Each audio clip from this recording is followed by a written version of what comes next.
ये क्षोभ का भी को भी जन्म देता है, क्योंकि आंकड़े में 10-20 का फर्क नहीं है। एक तरफ शायद 984 है, दूसरी तरफ 2098 है।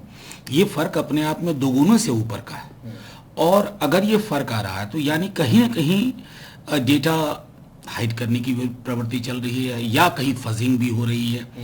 मैं लगातार आपके माध्यम से ये कह रहा हूं कि कोविड-19 हमारे मध्य है। आला लोग कह रहे हैं, स्वास्थ्य महकमे के जानकार लोग कह रहे हैं कि आपको इसी के बीच में जिंदगी को नेगोशिएट करना है। तो उसमें आंकड़े से, तो अगर हम आंकड़ों के साथ बाजीगरी करेंगे तो ये उचित नहीं है, चाहे कहीं भी हो रही हो।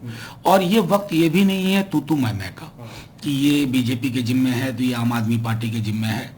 जिंदगी मुल्क के जिम्मे है, और सरकारों और पॉलिटिकल पार्टीज के रवैये में अगर डिफरेंस हो तो वो अपनी जगह, लेकिन अगर इस प्रकार की प्रवृत्ति होगी तो इसका नुकसान तो आम इंसान को हो रहा है, दिक्कत लोगों को हो रही है, वो भरोसा खो रहे हैं। ये ज्यादा मेरे लिए परेशानी का सबब है, और मैं अकेला नहीं हूँ। स्थिति भी, लेकिन सर आंकड़े जो दिखाए गए दोनों तरफ, देखिए आंकड़े भयावह हैं, ऑल इंडिया लेवल के आंकड़े भी भयावह हैं।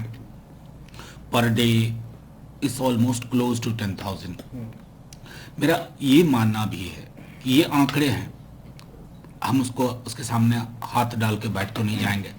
आंकड़े हैं तो आंकड़े आपके समक्ष एक चुनौती भी रख रहे हैं। जब हमने लॉकडाउन किया था तो लॉकडाउन के दौरान एहतियात बरतने के साथ ये उम्मीद थी कि हम अपने स्वास्थ्य की इंफ्रास्ट्रक्चर को टोन अप करेंगे।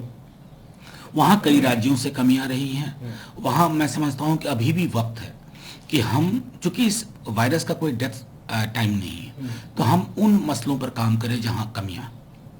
सर यूपी दरगाह ने कहा है अवॉइड करें अल्कोहल बेस्ड सैनिटाइजर, क्योंकि जो मॉस्को है वो will become impure in their use. मैं समझता हूँ कि एक चीज हम सबको ध्यान रखना चाहिए, कई पूजा स्थल बदले हैं, मंदिरों में, मस्जिदों में, गुरुद्वारों में उनका पूरा चरित्र बदल गया, इबादत और पूजा की पूरी पद्धति बदल गई है। तो मैं समझता हूँ इस तरह की चीज़ों को तो बिल्कुल मैं समझता हूँ विराम दे देना चाहिए। हम में से कितने लोग अल्कोहल सैनिटाइजर यूज़ करते थे, अब ज़रूरत पड़ी है, मेडिकल एक्सपर्ट्स ने कहा है। मैं तो समझता हूँ कि पर कैपिटा कंजम्पशन अगर सैनिटाइजर का देख लें तो ये आपको फिनोमिनल है, और ज़िंदगी बचानी बहुत ज़रूरी है। ज़िंदगी बचेगी तो मंदिर आबाद रहेंगे, मस्जिद आबाद रहेंगे, गुरुद्वारा और गिरजा आबाद रहेंगे। अगर जिंदगी ही नहीं बची तो फिर हम ढूंढते रह जाएंगे। देखिए प्रधानमंत्री जी ने अगर ये संदेश दिया है तो कुछ सोच के दिया होगा, लेकिन संदेश के पीछे की भावना तब महत्वपूर्ण होती है जब जमीन पे दिखे। जैसे राहत पैकेज को लेकर के हमने देखा, एक भविष्य की अनिश्चित तिथि पे अनिश्चित किस्म की राहत की बात होती है, जो कि मैं समझता हूं कि आज की परिस्थितियां, दुनिया के कई देश फौरी तौर पर राहत देने की बात करते हैं। प्रधानमंत्री जी पता नहीं डायरेक्ट कैश ट्रांसफर को क्यों अवॉइड कर रहे हैं। मैं समझता हूं कि उससे ना सिर्फ कंजम्पशन डिमांड सप्लाई का चेन जिंदा होगा, बल्कि इकोनॉमिक स्फीयर में और गतिविधियां होंगी। और फाइनली मैं ये भी कहना चाहता हूं कि सरकार को भी अपने खर्चों पे थोड़ी कटौती करनी होगी। पता नहीं सेंट्रल विस्टा को लेकर के क्या सोच रहे हैं, और लोगों को राहत देना ज्यादा जरूरी है, तो विज्ञापनों पर भी कम से कम साल भर के लिए रोक लगाई जाए। ये मेरी तरफ से अपील होगी और आग्रह होगा। ठीक है। फाइनल जो सिचुएशन चल रही है सर इंडियन ट्रूप्स की, कैसे देखते हैं, कहा जा रहा है पीछे हटे हैं? देखिए सीधी सी बात है कि अभी तक लेटेस्ट पोजीशन ये है कि चाइना ने अपनी तरफ से कहा है और हिंदुस्तान की तरफ से कोई आधिकारिक बयान नहीं आया। इसमें मैं लगातार आप लोगों के माध्यम से ये कहता रहा हूं कि हिंदुस्तान शांति पहल का अग्रणी देश, लेकिन शांति स्वाभिमान की कीमत पर नहीं हो सकती है। जो डेवलपमेंट बॉर्डर पे हुए वो डोनाल्ड ट्रंप जी को पता था, और मैं समझता हूं कि अगर माननीय रक्षा मंत्री जी ने ना कहा होता तो एक तरह से पर्दादारी थी। एक स्वस्थ जिंदा लोकतंत्र में हर व्यक्ति को जानने का हक है कि हदों में क्या हो रहा है और सरहद पे क्या हो रहा है।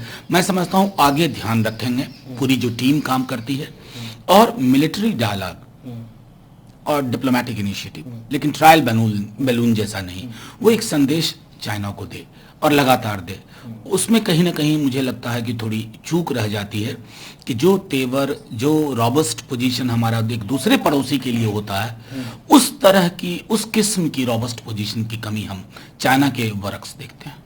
सर एक व्यू आ रहा है वैसे शिवराज सिंह चौहान का, जिसमें कह रहे हैं कि सेंट्रल के इशारे पे ही सरकार जो है वो गिरेगी। देखिए, मैं समझता हूं कि एक तो अपुष्ट वीडियो है, मैं उस पर इंतजार करूंगा कि वो वीडियो क्या है, लेकिन इसके लिए रॉकेट साइंस की ज्ञान की जरूरत नहीं है कि कर्नाटका में अगर सरकार गिरी तो किसकी मर्जी से गिरी, किसके इशारे पे गिरी, किसके द्वारा संसाधन प्रोवाइड करने के बाद गिरी, या मध्य प्रदेश, और बाकी दोनों जगह का छोड़ दीजिए ना, हम तो खुद ताजा उदाहरण है 2017 के बिहार में।